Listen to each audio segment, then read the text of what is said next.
Hey everybody, Boris Less from BK Forex. Welcome to our Forex Weekly Technicals for 3/17/22 of 2014.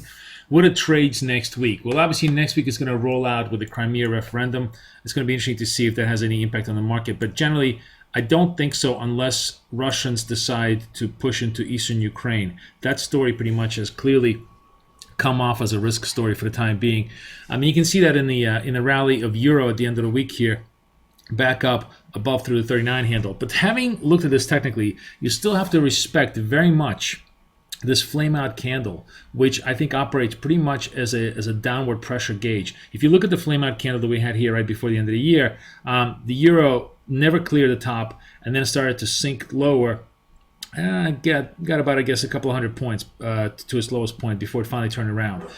So my point is that unless and until we break the highs over here, which is about 70 or so, 39.70, unless we clear the 39.70 level, the path of least resistance on the euro now is to the downside. It's a sell the rally mode rather than buy the dip mode, although clearly this 38.50 still stands very, very strong as support, and only a break here. And a break here really underneath the 33.25s, 38.25, somewhere around here, would usher in a deeper correction that can take us to 37.50, possibly even down all the way down to 37. So for the time being, we remain in no man's land. If you're bold and you believe that the highs won't be broken because this candle operates as essentially a cap on any kind of rally, you can sell into this rally and then hope that you break the lows. If you want to wait for the lows to be broken to get more momentum, then that would be the trade here to take, which is waiting for the lows to get broken and take it to the downside on this particular move. On the yen, on the other hand, you got nothing. You got basically a consolidation here underneath the 101.50s. The 100, 101.50s, 175, all very, very stiff resistance, stiff support here. And clearly you have to respect that support for the time being. A break here below this, is effectively really 150, would be seminal, would be incredibly big. And it would create a very ugly technical picture in the long term, because it would effectively mean that we have a series of lower highs, a massive failure at 105, and a full unwind that could take us all the way down back to 95s, which would catch a huge amount of longs by surprise, I think, and certainly be not the script that everybody's looking for in dollar yen. But for the time being, this is holding. As long as this is holding, the potential for a turn back up remains in place. So again, if you're bargain hunting with a 150 stop, this may be an interesting place to assume a position.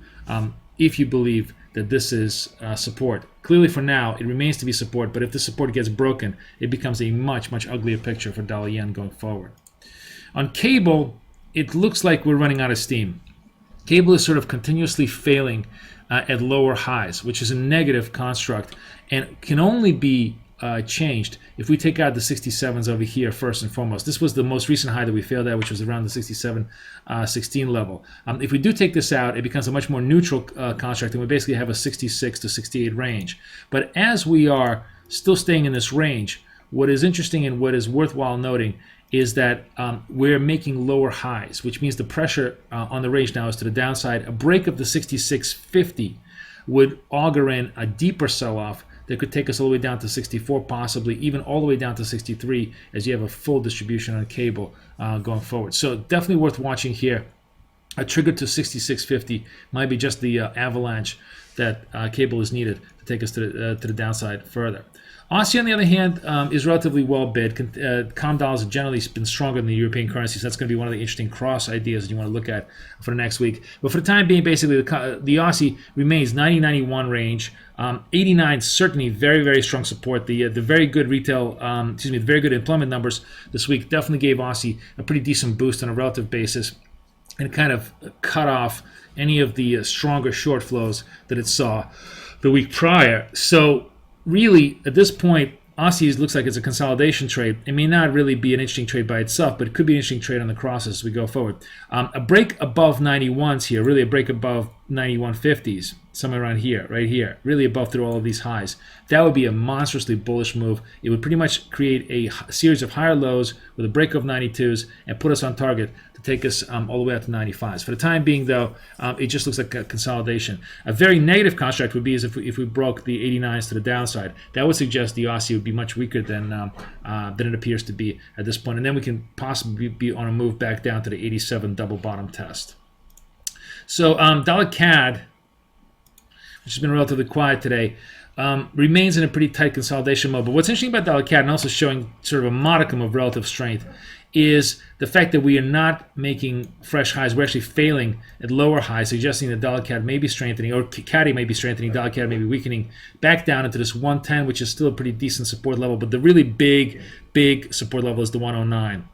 So there's some potential here for downside price action. What's interesting about dollar CAD, by the way, from a fundamental point of view, is I keep getting calls from Canadian media.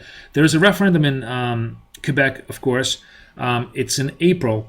The referendum is obviously for Quebec separation, which comes up every once in a while. But this time it looks like the Parti Québécois could actually have a chance of possibly capturing a majority. If that does capture a majority, this whole picture could change radically, because that would be very negative CAD, and we could take out the 112s. So I'd be watching perhaps later in the month if the political situation starts to create some certain serious degree of uncertainty. A break above 112 certainly would put us on a much steeper path towards the 115s. But for now, CAD looks to be strong, and definitely a trade down to the 109s as far as the charts go.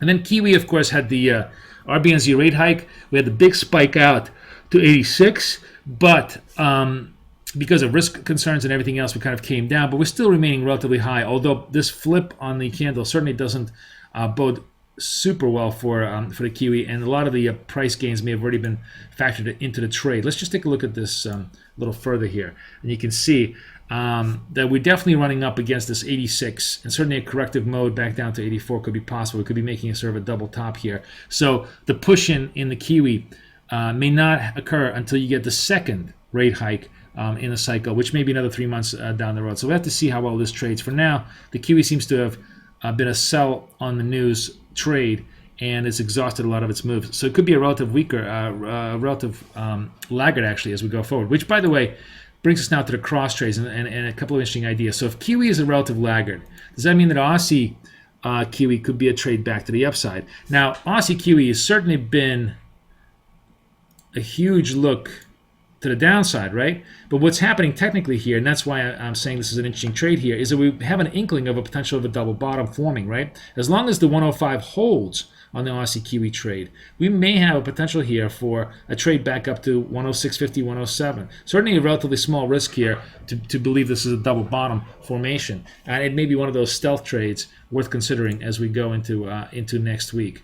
Now, as far as the other COM dollar trades, what's worth watching here is also, we talked about the fact that Aussie is relatively strong to the pound, and pound could start to weaken. Here, I think the really big look on the pound Aussie is the break of this particular candle, which is what the 83s, right? The 183s.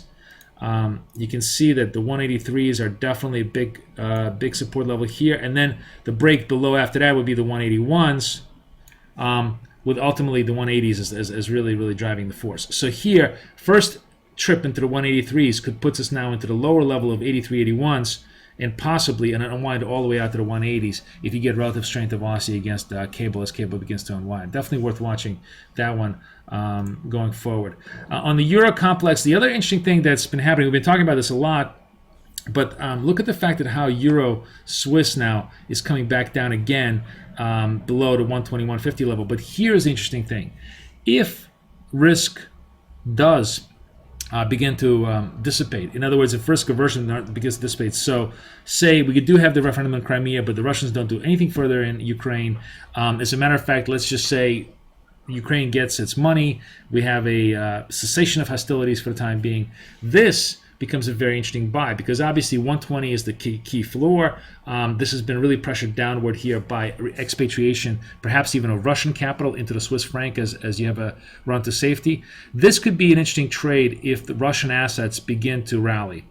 I would only be a buyer of Euro Swiss if the Russian market and the ruble puts in a little bit of a rally as investors begin to feel good about it. If they don't, then the pressure here to the downside is pretty significant here to 121. But of course, underneath that, the S&B is going to get very aggressive in trying to hold this trade for its potential, for its floor of the 120. And then last but not least, the yen trades may also be kind of interesting, although here it's much choppier and much less cleaner.